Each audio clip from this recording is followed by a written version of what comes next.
Give us the latest assessment. Who is going ahead and who is behind? Gaza war is hurting Democrat Party big time. They don't have any clear answer on it. Whatever is happening in the world right now, it is happening due to the weak foreign policy of Obama and the Biden. Israel is taking the advantage of a weak foreign policy, and that is hurting Democrat Party big time. What initiative, what immediate step Mr. Trump could take? Do you think that he will be in a position to immediately take an initiative for immediate ceasefire in Gaza and in Lebanon? He's blaming the Obama policies towards Iran and then easing up the sanctions on oil producing and making money and sending that money to Hamas, Hezbollah, and Houthis. Second blame is this, that America has financed $295 billion towards Ukraine war, and that war is not American, it is a European war. In case Mr. Trump comes, would he have that type of immense influence on Pakistani political and judicial system that he could get Khan out of the prison? Absolutely not. American or any third party or any country will intervene into the sovereign country's judicial system and interfere in. There will be a lot of trade opportunities will be offered to Pakistan, and it will be a new beginning of new relationship. But if you are trying to make a contingent towards one political agenda, I don't agree with it. Do you think Mr. Trump will follow the same policy which he followed? He may review his stance towards immigrants. Donald Trump is in a favor of immigration. The people, those come here to US, they need to understand American values and respect Americans' value. I have no affiliation with any political party in Pakistan. I'm nothing but an American, but it is a sad moment. It's a tragedy. It's practically a tragedy that nobody cares about the grassroots issues, export of the products, and then law and order and political stability or anything.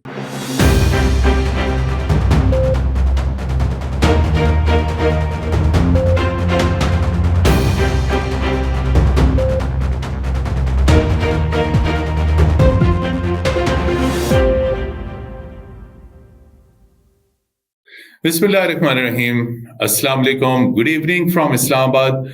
And it is good morning in United States of America. United States of America is in the spotlight because of US presidential elections, which are only 2 days ahead. The entire global media is focusing on the US presidential election. The election campaign has been intensified. And both candidates, the Democrat candidate Kamala Harris and Republican candidate former President Donald Trump, are presenting their viewpoint. Both are claiming that they have the sympathy and strong support from the voters. However, if you look into the ground realities, the latest and the current index shows that the both parties have mixed favor from the voters. And nobody knows that who is enjoying the edge. In different states, Trump's Republicans are ahead of Democrats. And in some states, the Democrats are ahead of the Republican Party.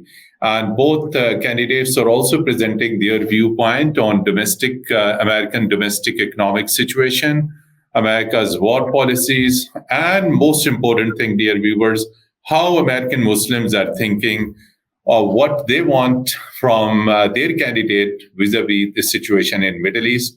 And for Pakistan, everybody is hoping that any party that comes into power should have a very warm relationship with Pakistan.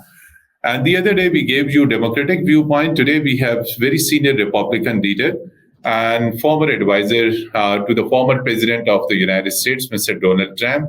Is also spokesperson for Muslims for Trump or Muslims for Republicans, Mr. Sajid Tarar. And he is right now in Washington. He has joined us. Mr. Tarar, good morning. And thank you so much for talking to Program Inside in V News English. So please, the first question is, you are a senior political analyst. You are watching this closely. You're on the platform of the Republican parties. First, give us the latest assessment. Who is going ahead and who is behind? Since I came back yesterday from Pakistan, two things I've read it yesterday.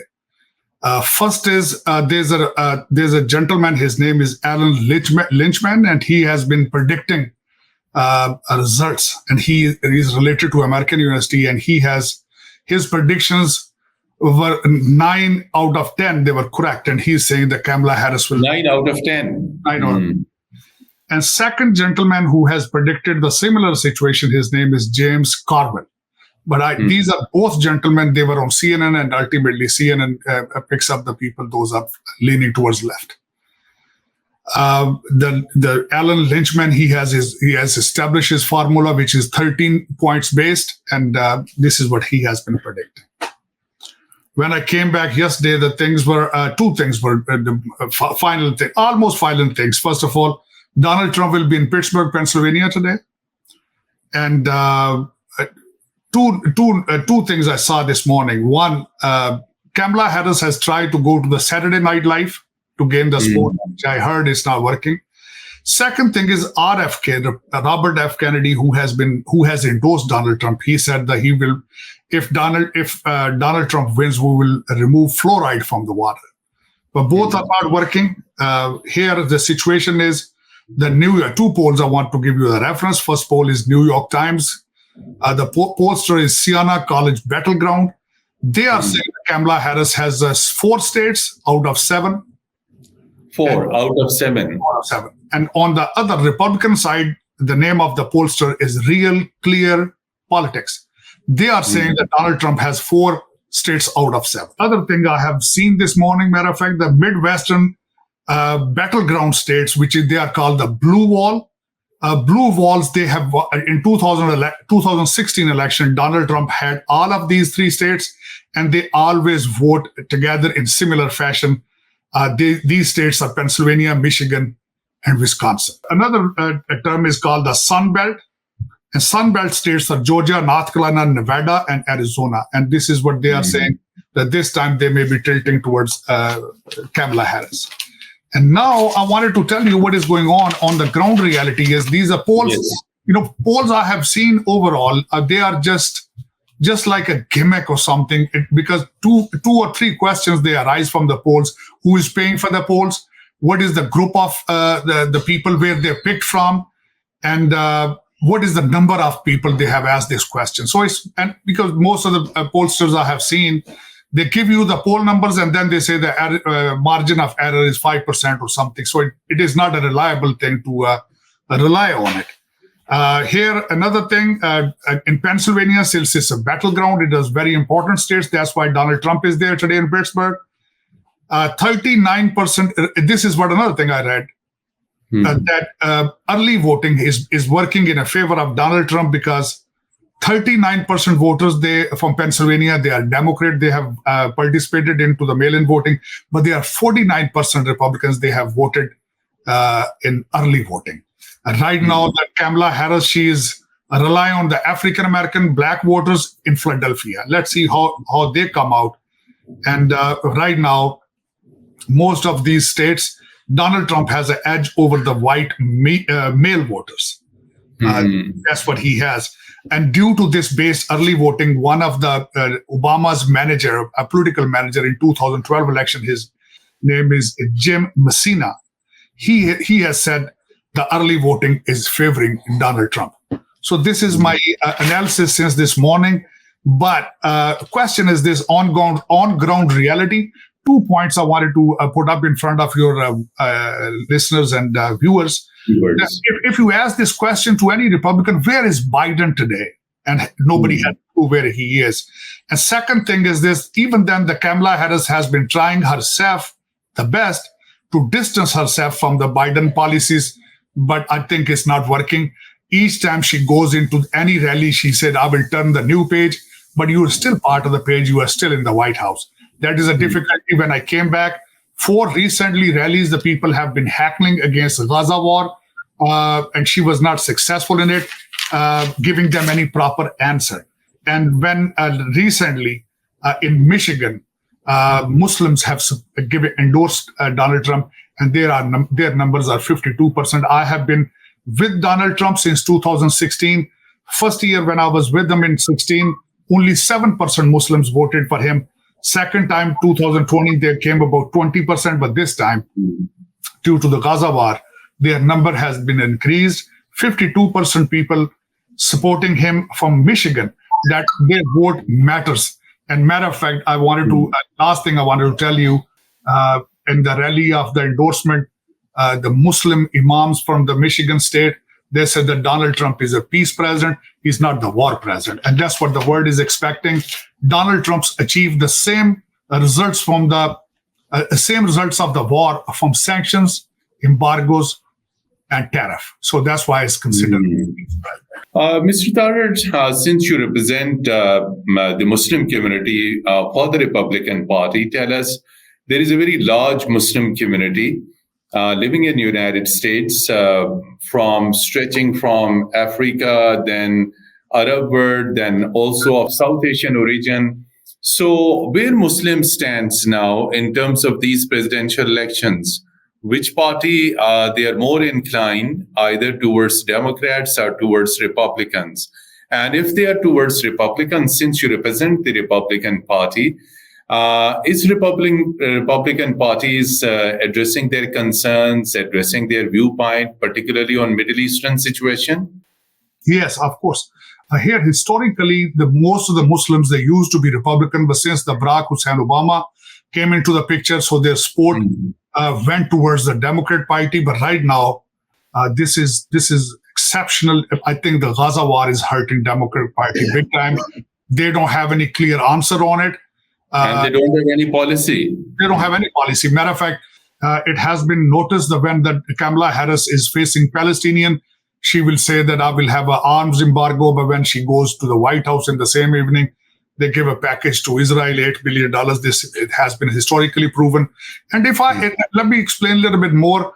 Whatever is happening in the world right now, it is happening due to the weak foreign policy of Obama and the Biden. Both of them. Reason because the President Putin, President Xi, they both tested Obama's policies in Syria. And after the fall of Kabul, matter of fact, they concluded it. And then Russia went to Ukraine.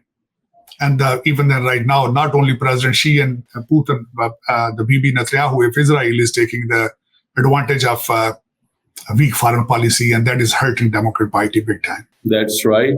So you are holding Democrats responsible for the weak foreign policy of the United States. What do you think, as the survey and polls shows that the Republicans are ahead? In case Mr. Trump wins, the most urgent issue would be, of course, ceasefire in Gaza. What initiative, what immediate step Mr. Trump could take?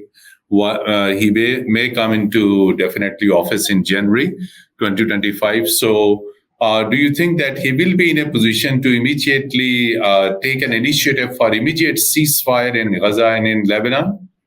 Definitely, Donald Trump has been speaking about these wars during his rallies, and he continuously have said that if was the president, there wouldn't be any wars. And he's blaming the Obama policies towards Iran and then easing up the sanctions on oil producing and making money and sending that money to Hamas, Hezbollah, and Houthis. The first and second blame is this, that America has financed $295 billion towards Ukraine war, and their war is not American, it is a European war. And Donald Trump, like I told you, he's not a big fan of NATO because NATO is not pitching in their share in the finance side. If he comes in, that will be his tool. He is going to tell to NATO countries that you either take care of your wars, and then at the same time, pulling off United States. Exactly, not pulling off, but at least asking them. He has done it last 4 years when he was a president. He has asked the Koreans and Japanese and Europeans to pay the fair share which they are responsible. Otherwise, there will not be any defense expense from the U.S. side. That's a big tool. And a second thing he's going to do, he's going to tighten up the sanctions towards Iran. And then again, like I told you, if he's not going to pay for the Ukrainian war, there will be a solution. And then he's not a predictable. He's an America first kind of guy, and that's why the people respect him and fear from him. That's good. You said that he believes on America first. Yes. But 5 years ago, almost 5.5 years ago, when Pakistan Tehreek Insaf, which is known as PTI, was in power, the then Prime Minister, Mr. Imran Khan, specially came to Washington, held meeting with the then President, Mr. Donald Trump, and then he had another meeting just 2 months after in September on the margins of the United Nations General Assembly with Trump, followed by another meeting later in the year in Geneva. So it was believed that Khan and Trump have maintained very close communication. A number of things they have been discussing. There is general perception, not only in Pakistan, but Pakistanis living in United Kingdom, in Europe, in North America, that the moment Republicans, Donald Trump comes into the power, Khan could immediately fly out from the Adiala prison. To what extent it could be believed that in case Mr. Trump comes, would he have that type of immense influence on Pakistani political and judicial system that he could get Khan out of the prison? Absolutely not. Matter of fact, which is my overall experience, there is not such a precedent that American or any third party or any country will intervene into the sovereign country's judicial system and interfere in it, which doesn't make any sense. Yes, the former Prime Minister was received in the White House as a Prime Minister of Pakistan. And a very warm welcome was accorded to him. Yeah. Exactly. Ami said the gentleman is a fast bowler, but what do you think that Donald Trump care about it? That he's a fast bowler. If he's a handsome-looking gentleman, what do you think that Donald Trump cares about it? If he has a nice hair, what do you think Donald Trump cares about it? This is a misconception. This is like misleading people. And that is the tragedy in Pakistan. They are not trying to focus on the real issues. They are 30 million kids are not going to school. Have you heard anything towards that? There are 40 million beggars all over the world, and we are representing them in the Middle East. 50% population below the poverty line. No, not a poverty line. 3 crore kids are not going to school. That is most alarming, exactly. 4 crore beggars have become a trademark of Pakistan. My goodness. And have you ever heard of any solution towards that? Have you ever heard that they are saying this is not siyasat, this is jihad? Why don't they do the jihad and teaching these kids about artificial intelligence? My goodness. What's wrong with it? And today, matter of fact, frankly speaking, I feel so embarrassed. When they have to communicate with their workers, they have to tweet in Urdu. What is the... Why don't they come to the grassroots issues of Pakistan? What's wrong with them? Do we really need jihad? If you do need a jihad, do it against ignorance and education and literacy. Exactly. You cannot, and your neighboring country... Very rightly said. Crusade for education, exactly. Yeah. No, your neighboring country has 5 million computer programmers. Microsoft and Google CEO, those are Indian descent. They went to India. They said, we will produce 2 million artificial intelligence specialists within a year. How are you going to counter that? And not only this, all of your policymakers, their kids are sitting in London, New York, and Toronto, but here you are misleading others' kids, which is not fair. Which I have no affiliation with any political party in Pakistan. I'm nothing but an American, but it is a sad moment. It's a tragedy. It's practically a tragedy that nobody cares about the grassroots issues, export of the products, and then law and order and political stability or anything. This is embarrassing. This is really embarrassing. This is correct. You said that politically, United States may keep itself out of Pakistan, but coming to security and counterterrorism. So, what do you think the new administration, if it is Trump's administration, how this new administration would like to engage with Pakistan on this security terrorism issue? Terrorism is an issue which is currently affecting Pakistan, and there are scores of terrorist attacks not only on Pakistani security forces, cross-border attacks in Balochistan, insurgency, and a number of these things. So this is a common interest between Pakistan and United States, common interest, counterterrorism. To what extent the new administration will work closely with Pakistan to root out the hubs of terrorism which are located in Afghanistan and are the main source of the terrorist attacks on Pakistan. Mr. Tarar. Yeah, here, let me explain it to you. Our military general, our army chief, his visit to U.S. was very successful. And Pakistan's partnership with America is not today's partnership. It's since 1947. Our defense contracts with them since 1947. Ziaul Haq has enjoyed a wonderful relationship with the US. Pervez Musharraf has enjoyed the wonderful relationship. Exactly. But here, yes, exactly. So the thing is, it's not only this, that a recent India-China border pact has increased the value of Pakistan's geographic location. And you will see it that they must enjoy the good relationship. And you will see it that Donald Trump is a president. There will be a lot of trade opportunities will be offered to Pakistan, and it will be a new beginning of new relationship. But if you are trying to make a contingent towards one political agenda, I don't agree with it. Other than this, of course, as you said, that in case Mr. Trump comes into the power, he will continue to engage with Pakistan to assist and cooperate in security and counterterrorism. Pakistan also wants that its exports be given access to the American markets. So what do you think? What are the prospects of strong trade and economic ties if Republicans comes to the White House? Economic and trade cooperation between Pakistan and United States. Pakistani economy needs a boost to the exports, and the American market is the biggest market. Matter of fact, right now, even then you see there's a huge trade numbers in between both countries. But again, when the Republican president will come, there will be less regulations to import or export products within Pakistan, among the Pakistan and America, and you will see it in the future. It will increase. Right now, Pakistan is going through the crisis. Not a crisis, matter of fact, its economy has started breathing. Your unemployment has improved. Your inflation has gone into the single digit. I have heard Mr. Aurangzeb. He was here. He spoke very well at the Wilson Center. And I have a hope Pakistan is in a good shape economically. I hope there is no disturbance. And like I told you, right now, Pakistan is suffering terrorism left and right. And that's a big issue in between India, Pakistan and China as well. But I'm very hopeful. I want to remain optimistic.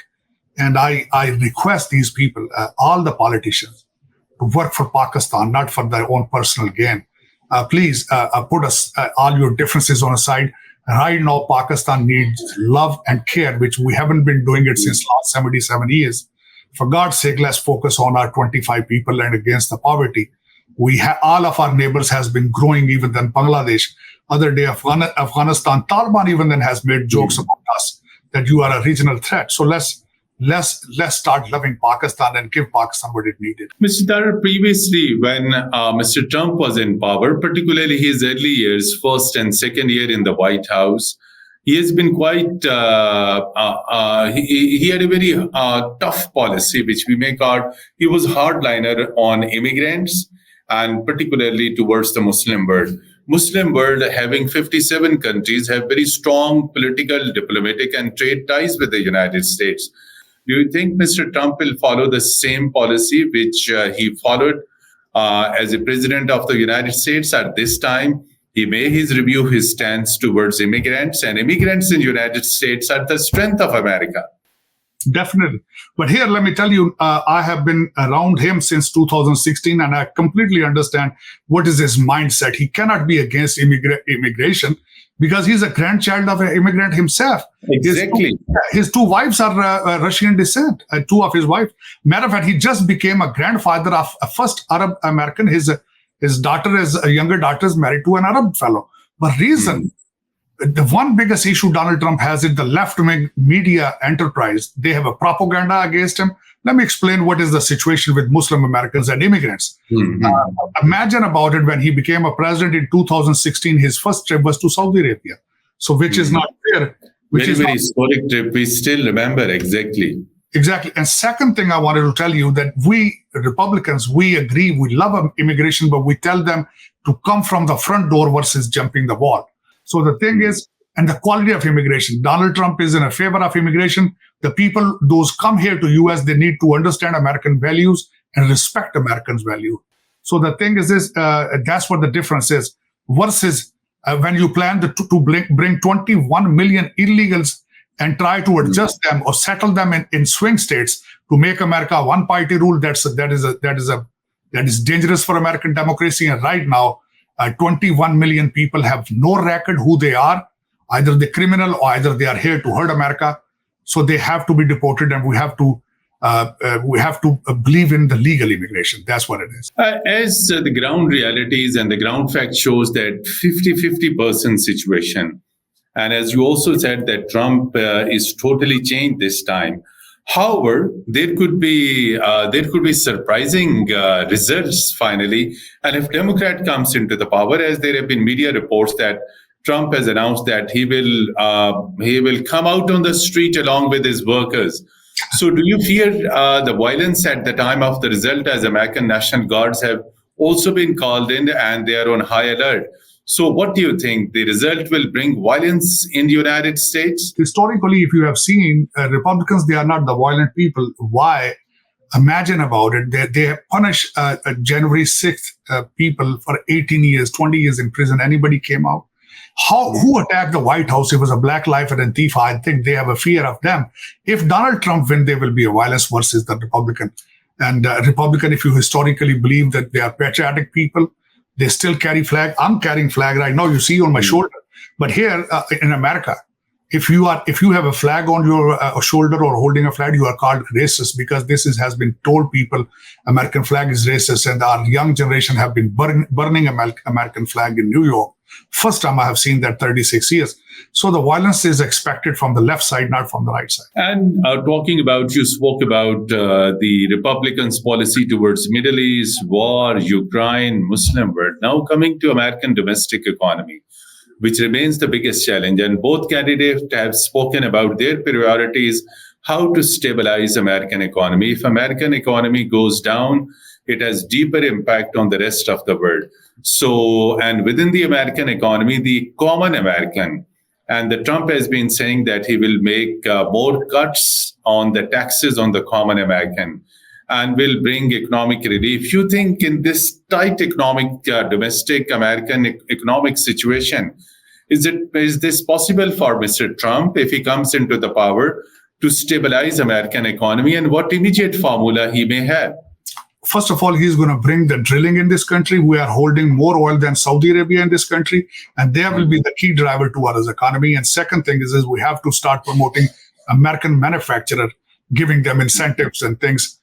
These two things, Donald Trump is very good. And then not only this, we are staying behind in our innovation and space. And that's what on the radar. Elon Musk will play a role. A lot of other people. Donald Trump has a strong team. So our oil drilling from the U.S. will play a key role. So will play a key role. And also tell us that what Republicans are going to do something first time if they come into the power again. So as you said that for them, for Republicans and for the Donald Trump, America first. But that's correct, America first. But if America is first, then what are some of the new innovative initiatives Trump is going to announce to tell the American voters that their choice was good? First three things, I believe he will be taking care of wars, number one. Number second, the 21 million people to deport them.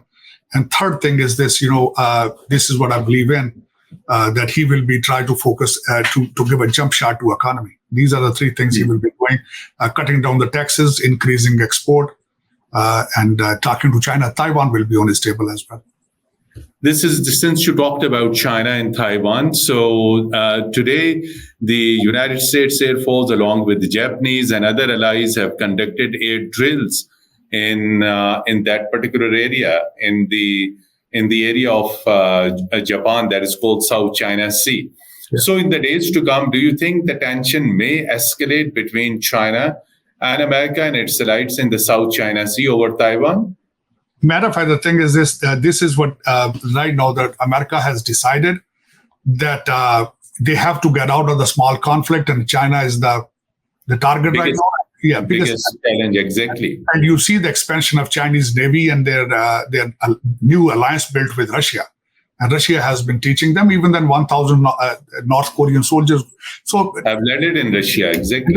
So the thing is this: there are a lot of stuff is going on due to the weak foreign policy, and these countries are Russia, China, and a lot of other countries trying to fill in the gap and to get. So whenever there's a weak police officer at the police station, everybody take the advantage of it. When the strong president will come up, the world has to listen to him. Thank you so much indeed, Mr. Sajid Tarar, and we wish you best of luck, and we wish both parties, Democrats and Republicans, best of luck. And you spoke about different things despite your busy schedule, and you spoke to Program Inside in various English. Dear viewers, till our next program, goodbye and Allah Hafiz from studios.